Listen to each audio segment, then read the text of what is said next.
Hi, I'm Ben and you're watching Batarang to the Butt, and this is my spoiler-free Black Widow review.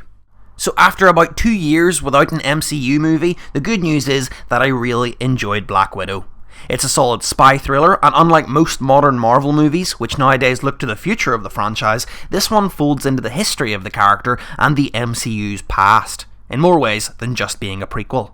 Obviously, and unsurprisingly, it's closer in tone to The Winter Soldier than, say, Guardians of the Galaxy. But what else would you expect? Those disappointed that Natasha's death in Endgame was swept aside by Tony's will find this a much more fitting send-off for the character, in that it retroactively makes her death feel that much sadder.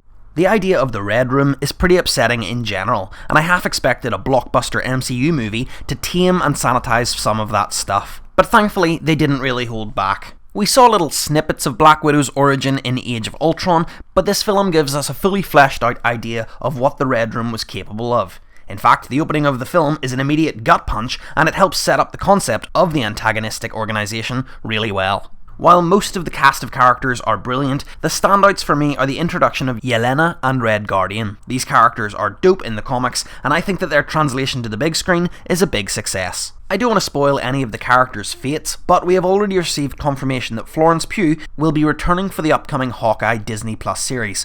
Unsurprisingly, I'm excited for that in general, but now I'm also super psyched to see the return of Yelena. I really enjoyed the bond that she and Natasha shared in this film, so I think it's a real shame that we'll never see them team up again. But like I said, it was fun while it lasted. One aspect of the film that I was initially worried about was Taskmaster. We hadn't seen too much of the character in the trailers, and even the character poster didn't give away who was under the mask. I also won't give away who is under the mask, but it's a fair few steps away from the character's comic book origins.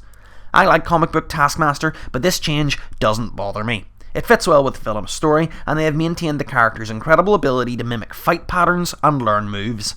That's what mattered to me, and so I was not disappointed. These abilities helped to create some pretty intense and ferocious battles. The set pieces in general were fun, and the fight sequences did a good job of feeling impactful despite being mostly bloodless. Overall, I think I'd give this film a solid 8 out of 10. It succeeds in everything that it tries to do, and I think it's important to have another female-led superhero film in the MCU sausage party, but there was nothing hugely shocking or unexpected. While the next phase of the Marvel Cinematic Universe is going to be pretty experimental, wacky, and out there, I think this one was a pretty safe bet. But as I mentioned, I don't think that's necessarily a bad thing. Anyway, thanks for watching. If you've seen the film, then I'd love to hear your thoughts down in the comments below. Maybe we'll have a chat about it. Remember, try and keep it spoiler free for now.